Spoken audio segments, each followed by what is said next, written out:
The glass facade of Mercer and Caldwell Motors was polished to a militant shine, its panes winking in the noon sun like cut diamonds.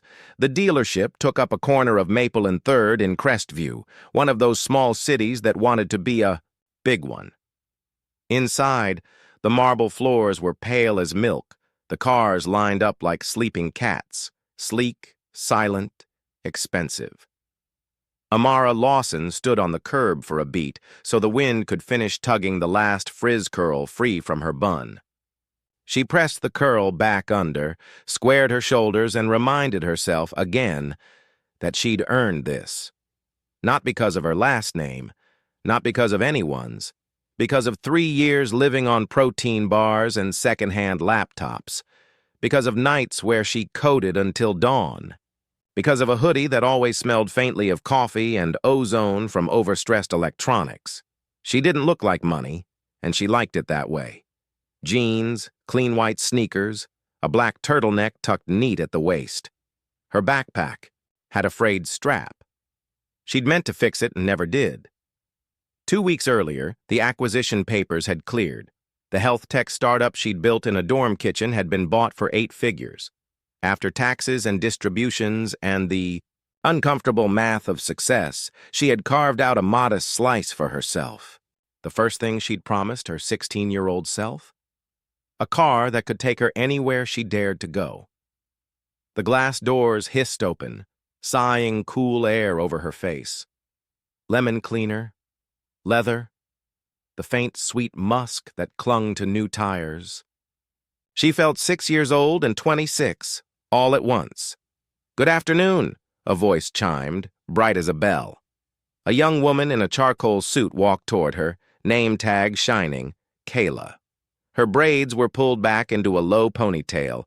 Her lipstick was the careful sort that meant she had to smile through a lot of nonsense, and these small gleams gave her courage. "Welcome to Mercer and Caldwell. Can I help you today?" "I have an appointment," Amara said, rolling the strap off one shoulder to ease the ache. "Phantom consultation." Kayla's smile widened just enough to be real. "Oh, that's... I thought... Sorry, I shouldn't assume. Do you have..." "A confirmation," Amara finished gently. "Yes." She pulled up the email on her phone. She'd set the appointment with a sales consultant named Devon. Custom trim, behind closed doors, chat, all that smoke. This shouldn't be complicated. Kayla leaned in to read the screen, eyes flicking professionally. "Perfect. If you'll have a seat, I'll let Devon know." The lounge looked like a high-end coffee shop without the coffee.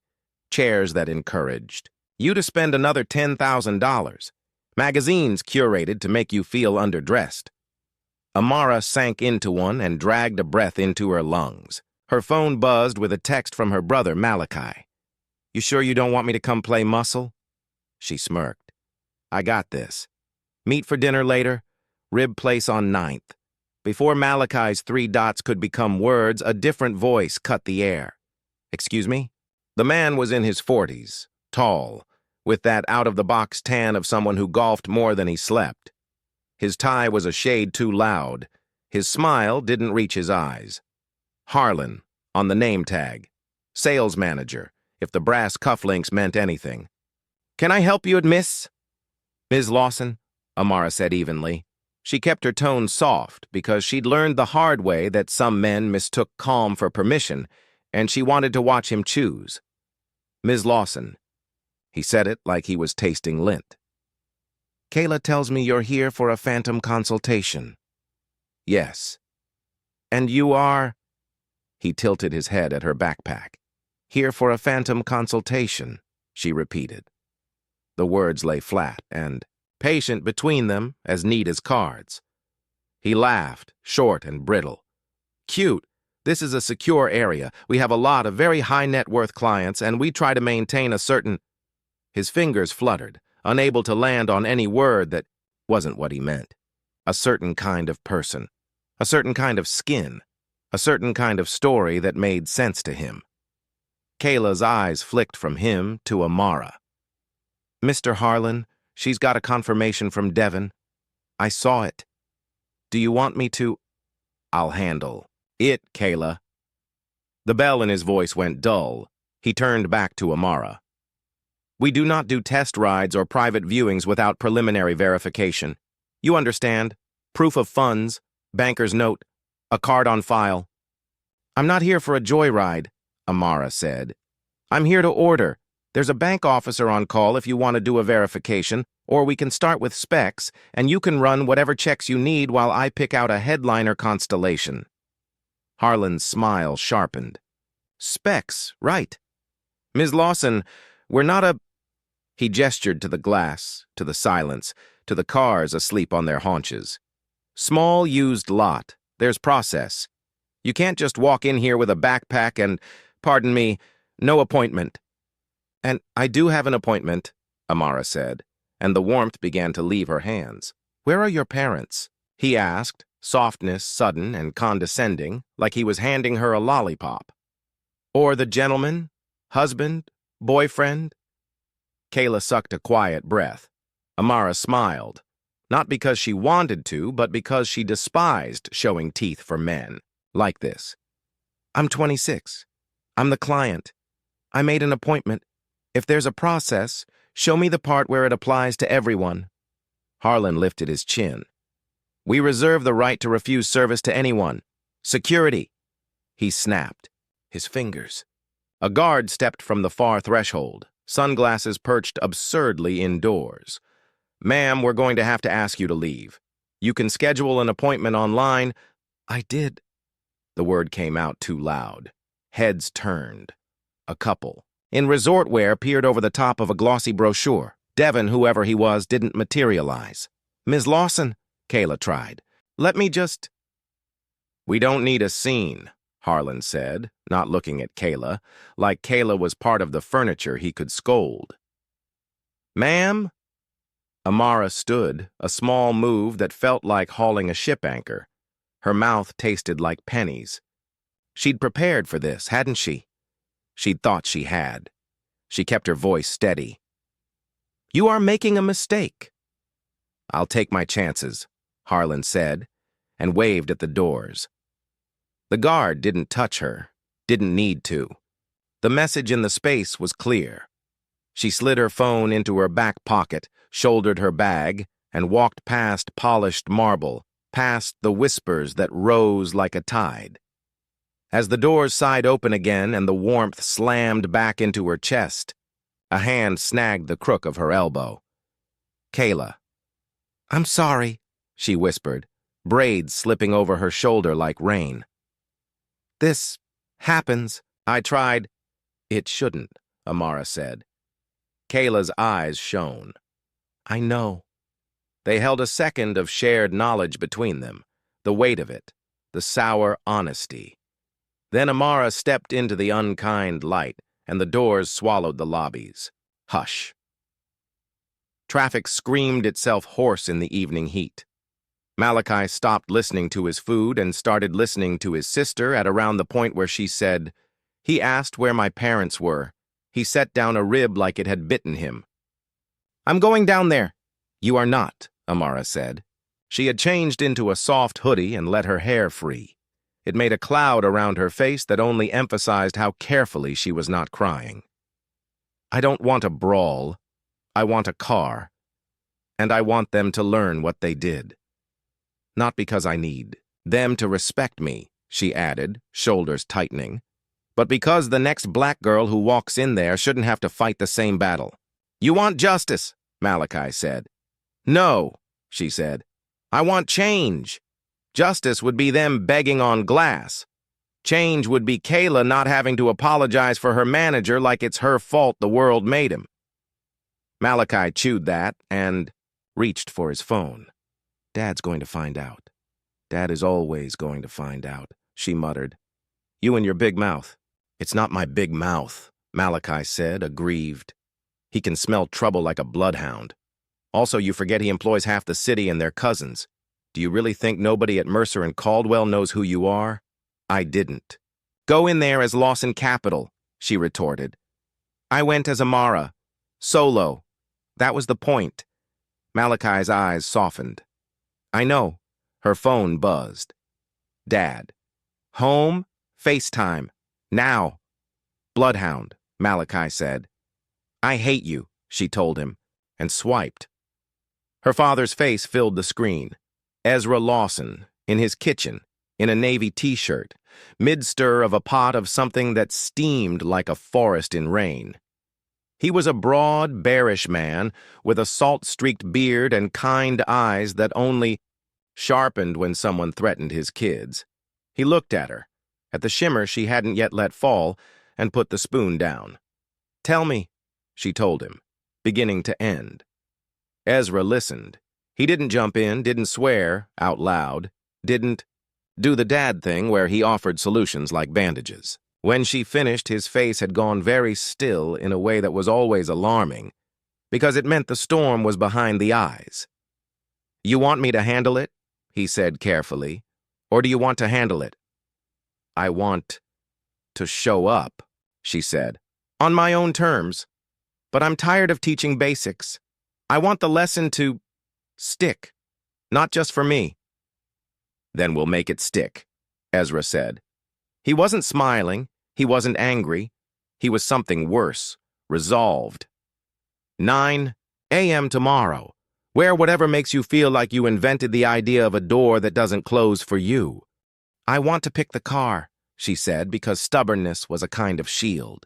You will. We're not burning their building down, she said. You're no fun, Malachi muttered. We will not, Ezra said, dry. Then his face softened again. You okay, baby? No, she said honestly, but I will be. After they hung up, Malachi nudged her with his knee. You know he's going to bring the cavalry. I know, she said, and smiled, finally. Morning. A clean shirt. A black suit, not because she wanted to perform a version of respectability that made other people comfortable, but because armor sometimes had lapels. She tied her hair back into a sleek bun, not to erase herself, but to keep from flinging a curl into someone's eye when she gestured wildly. On her wrist, the watch Malachi gave her when her app hit 1 million users, engraved inside, make them say your name right. The sky over Maple and 3rd was a lazy, indifferent blue. At 8:58, Amara stood on the sidewalk outside the glass facade, and for a second the same shiver walked down her spine as yesterday. The building looked exactly the same, down to the micro scratches on the chrome handles. The difference was her. What? She brought behind her. First came Kayla, stepping out for her morning coffee and stopping mid-step as if she'd collided with a ghost. You came back, she blurted, then took in the suit, the set of Amara's jaw, and the Rolls-Royce Phantom that was gliding to the curb like a swan deciding where to land. It was the color of fresh snowfall, Arctic white. The spirit of ecstasy. Gleamed poised at the nose, and the wheel centers were calm as moons. The driver, a man in dove gray, circled to open the rear door. The interior was darker than night. As the door lifted, light spilled over deep piano-black veneer and a headliner that glittered with starlight, an artificial sky minted and stitched. Ezra. Lawson stepped out like a rumor that had decided to be real. Most people knew him in suits, in round-table photos, holding checks or shovels or hands. Here, in a crisp open-collar shirt and the kind of quiet watch that did not shout its name, he looked ordinary. Except the air around him held a weather front. He crossed to Amara without ceremony and kissed her forehead. Ms. Lawson, said the driver, low enough for only Amara and Ezra to hear. The general manager has been notified. Thank you, Colin, Ezra said, then turned not to the doors but to Kayla, who stood with her coffee half raised and her mouth open in a small O of disbelief. Good morning, he said. Are you Kayla? She blinked. Yes, sir. Welcome to Mercer and Caldwell. Can I, help you? You already did, Ezra said, and those kind eyes sharpened by a degree that wasn't unkind, but it was focused. You tried yesterday. That's not nothing. Kayla's throat worked. I'm so sore. You don't owe me an apology, Amara said. You didn't kick me out. Kayla's jaw shifted. A tiny yes moved her shoulders. If you want, Devin should be here. I can page him. Or Mr. Harlan? On cue, summoned by the scent of power or the sound of expensive doors, Harlan appeared, smoothing his tie like it could erase yesterday. He saw Amara first, and the look that flickered over his face said he had built a story, in his head in which she did not come back. Then he saw Ezra, and the Phantom, and the driver, and the second Phantom gliding behind the first like a ghost brother, and the black SUV that braked to a clean halt and spilled two more quiet men in quiet suits. His face went pale enough to be instructive. Mr. Lawson, he breathed. This time, Mr. had weight. Morning, Ezra said, so pleasantly that warning bells ought to have gone off in Harlan's soul.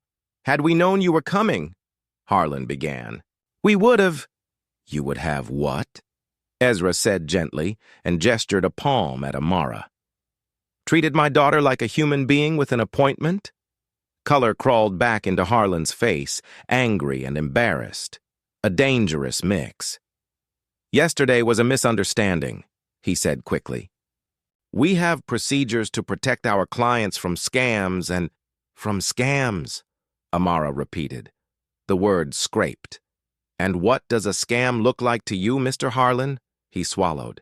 We have criteria, verification standards. Your criteria were not applied to the couple in resort wear flipping through the brochure, Kayla said suddenly, softly, like she had taken the idea in her hands and decided to say it out loud anyway. They didn't have an appointment. You offered them sparkling water. Her eyes flicked to Amara, and then to Ezra. Sir. What I want, Ezra said, as if Harlan hadn't said anything at all, is very simple. I want my daughter's appointment honored. I want her to pick out the car she wants, in the time she wants to take, with the respect she deserves. And then I want to talk to your general manager about what it costs to fix a culture problem. Harlan tried to laugh. It made a sound like a hiccup. Mr. Lawson, with respect, Mercer & Caldwell is an institution. Our clientele are people, Ezra said. All of them. Some of them wear suits. Some of them wear hoodies that smell like coffee and ozone. Harlan heard the echo of something he didn't understand. He glanced at the Phantom, then at the driver, as if a different answer might be written in the polish. We'll, get Ms. Lawson inside, he said. Devin. Kayla, page Devin. I set the original appointment with him, Amara said coolly. I hope he shows up. Today. Devin arrived within 2 minutes, hair still damp from a shower, tie crooked. He looked at Ezra, then at Harlan, then at Amara, and he blanched. Ms. Lawson, my apologies. I wasn't informed that you'd arrived yesterday. I was informed. That I should leave, Amara said. No, that's unacceptable. Please let me show you the options. He cast a glance at Harlan that said, please don't make this worse, then led them toward the private consultation room. Kayla went to work the phones. The general manager materialized from the back offices like a man who had left his body somewhere. Else, tall, gray at the temples, careful. Mr. Ainsley. Inside the consultation room, the world narrowed to wood and screens. A long table lay strewn with swatches, leathers that felt like whispers, woods polished to see your face in them, paint chips named like cocktails and gods. Amara touched nothing for a long moment. She had wanted this stupid ritual, a quiet gift to the version of herself who had pushed through doors that tried not to open. The ritual felt bruised. Devin hovered, contrite. We can start with the exterior, he said. Do you have a color family in mind? Obsidian, she said. Or something that catches rain like it loves it. Devin nodded, riffling the drawer. Ezra sat, watching her in the way he watched her code. Hands folded, interference down, pride never loud enough to embarrass her.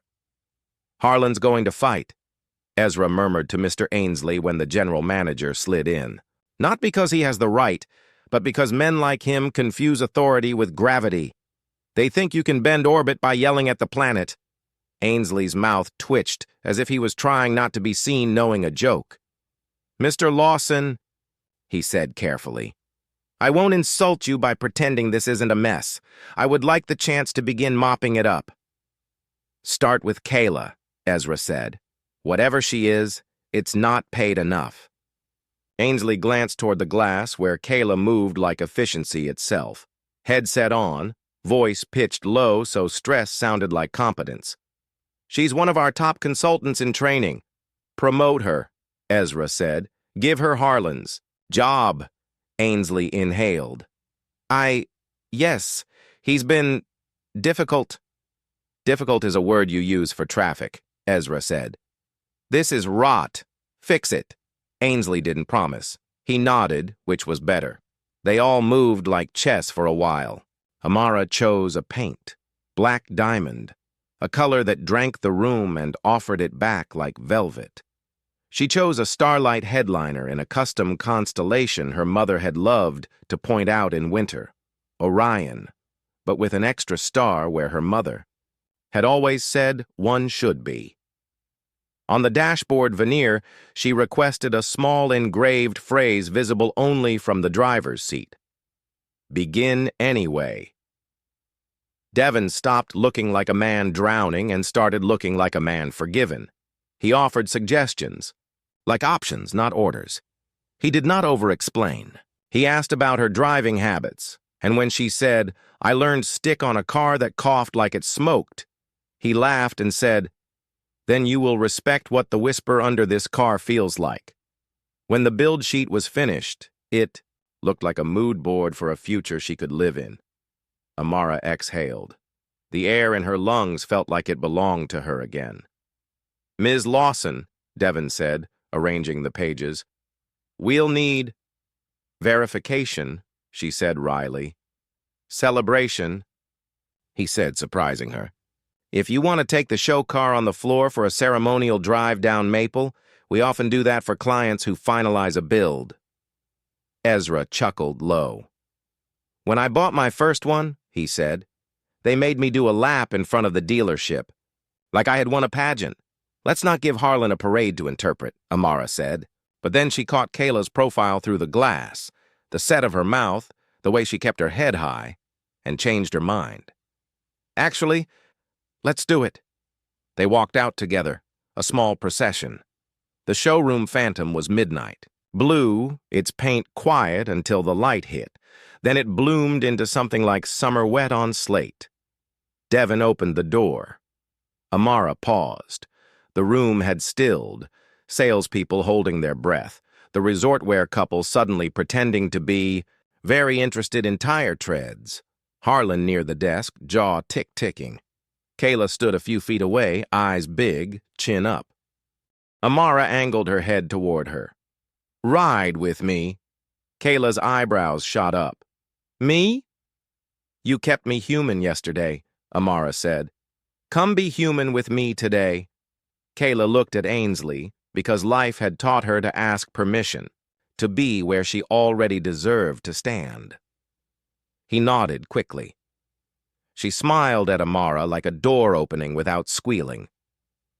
They slid into the cocoon of the car. The door thudded shut, and the outside world dimmed.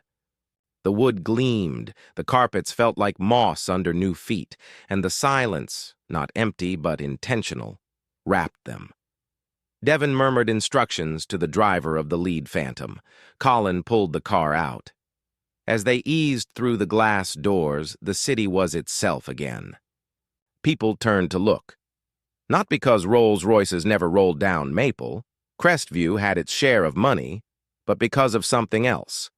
The sight of two black women at the nerve of a machine designed to make the small feel smaller, and seeing, instead, a different story. On the block and back, the world did not burn.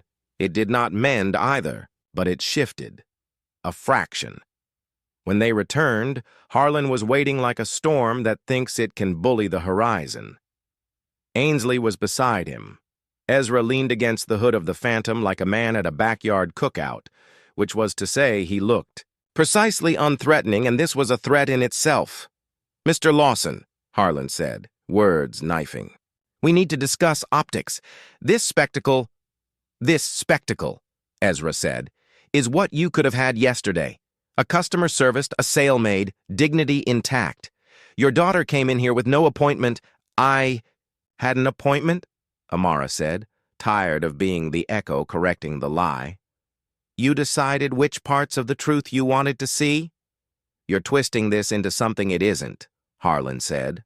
"I am responsible for the security of—" "You are responsible for the rot," Ainsley said, and though his voice was soft, it held steel like a bridge.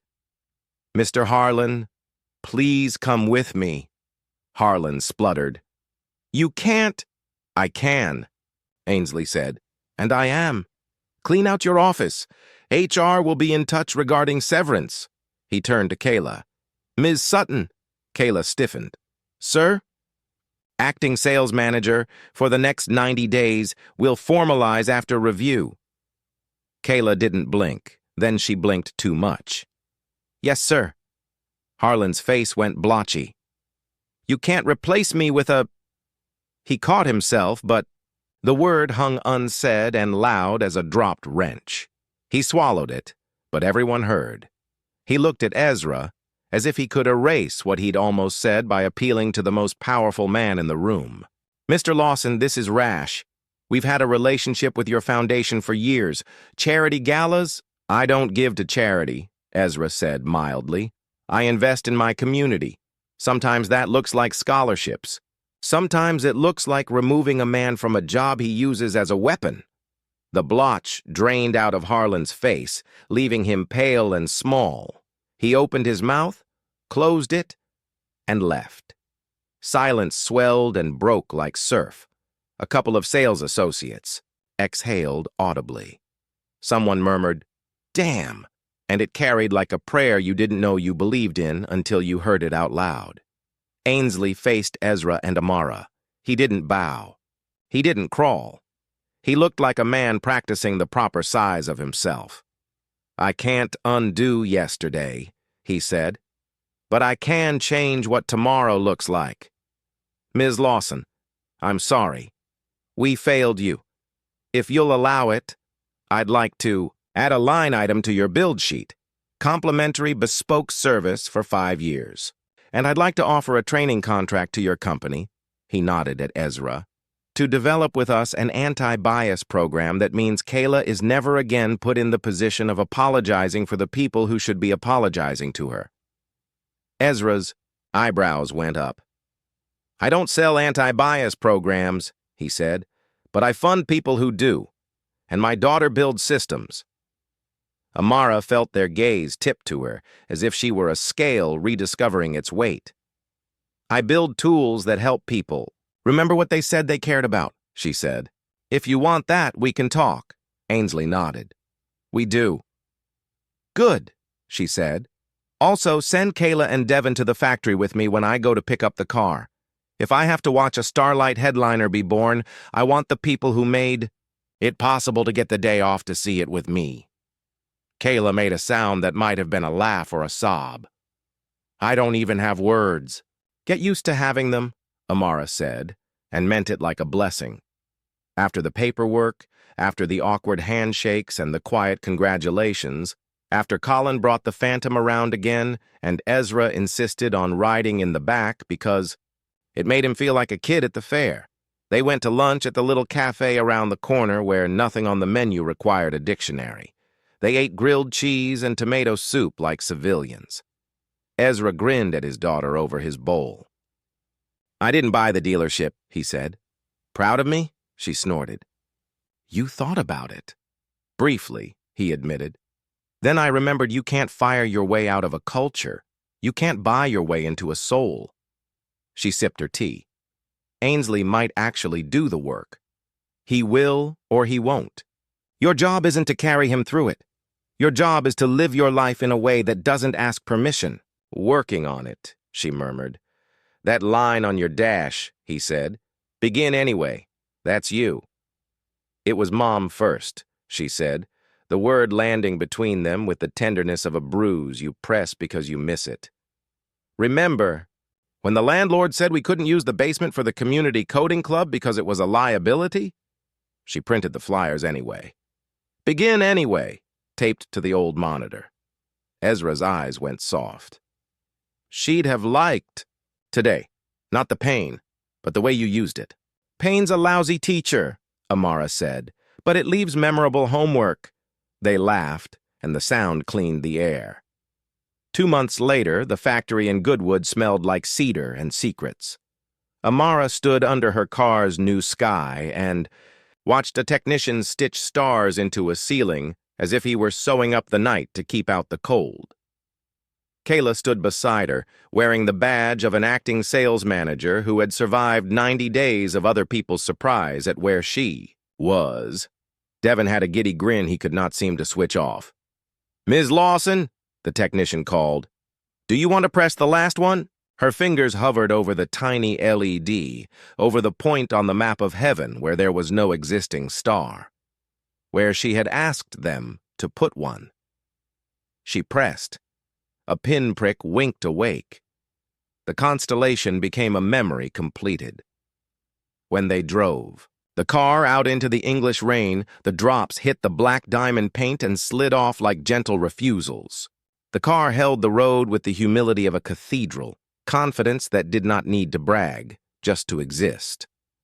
Amara drove. Kayla laughed at nothing. Devin narrated features like a tour guide to a future they were already in.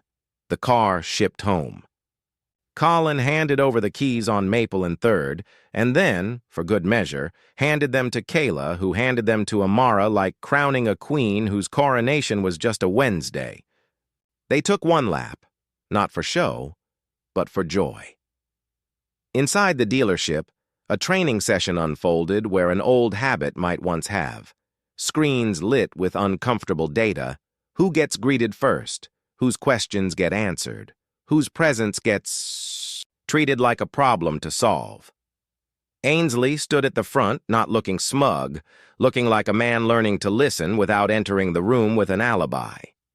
In the back row, new hires took notes. On a poster near the door, Kayla had insisted on 3 words under the brand's aspirational gloss. Respect is policy. Weeks grew into a season. People forgot the scene. They remembered the change. A black teenager walked in with his grandmother to ask ridiculous questions about torque because he loved engines the way some people loved poems. He left with a brochure and the sense that he had been heard. A white retired teacher came in to test-sit a convertible, and when she drew breath to ask for the manager, please, not the trainee, she found that the manager was Kayla, and that the trainee was a young man who, under her guidance, had learned to hand out respect like it was the first feature on the sticker. As for Harlan, he landed at a smaller dealership out by the highway, where he tried to run the old playbook, and found the pages stuck together. What he did with that information was between him and whatever mirror he could still stand. And Amara. She drove. Not always the Phantom. Sometimes she took her ancient stick shift for a spin, grinding it into second like a song. Sometimes she rode the bus, because a city that worked should be the kind of place where buses weren't apologies. Often she walked, because thinking needed the pace of feet. She used the car the way some people use journals, private, necessary, and not, for anyone else's permission. On nights when the coding clipped wrong and the world felt like an app stuck in an infinite loop, she would pull to the side of the river, turn off the dash, and look up at a sky that looked like the inside of her car, or the other way around. The extra star glowed in her memory, a stitch where there had not been one, a reminder that sometimes the map doesn't know you yet. One afternoon in winter, she parked outside a school where a sign advertised, "Girls in Gear, STEM After School." Inside, a room full of girls argued with laptops. A 12-year-old with hair in a riot of puffs looked up at the sound of new footsteps. "Are you the lady with the app?" she asked. "I am an app lady," Amara said. "There are many of us. What are you building?" "A thing that counts steps for my grandma," the girl said, "so I can yell at her to walk more, but with data."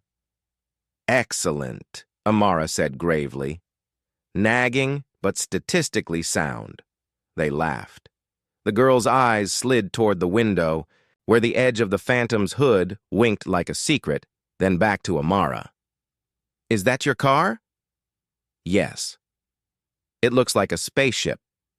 "It's a car," Amara said. "The spaceship is you," the girl snorted. "That's corny." "It is," Amara agreed. "It's also true." She stayed until the sun let go of the day and the custodians rattled keys. On her way out, a teacher caught her sleeve. "I heard about what happened," she said gently. "At the dealership." "Everybody heard," Amara said. "I'm still hearing it." "Thank you for the noise you made." The teacher's smile was the complicated kind that remembered what it had cost. Sometimes the lesson lands where it can. Outside, the night was crisp. When she slid into the Phantom and closed the door, the quiet settled around her like a promise kept. She touched the dashboard where the engraving lived, hidden from everyone else, and felt the small raised edges of the letters like braille for a future self. Begin anyway. She started the car. The engine didn't roar. It didn't have to. It purred. Quiet, confident, like a cathedral deciding it could move if it wanted to, like a door that knew it would open. And on Maple and 3rd, under a sky both stitched and real, a black girl who had been kicked out of. A room that tried not to be hers drove forward, not to prove a point, but to keep a promise, to her past self, to the next girl walking in behind her, to the version of the world where respect wasn't a favor, but a default. The next day, and the day after and the day after that, cars arrived. Some were ordinary, some extraordinary. But the one that mattered most wasn't the one gliding up to glass. It was the muscle under the skin of a city that had learned a fraction to be better, because someone refused to be made small and someone else decided to become the kind of person who did not need a parade to know they had changed a thing that thought it could not be changed. Maple and 3rd didn't look different to anyone walking by, but the air, if you paid attention, had shifted. Just a fraction. Just enough. To begin.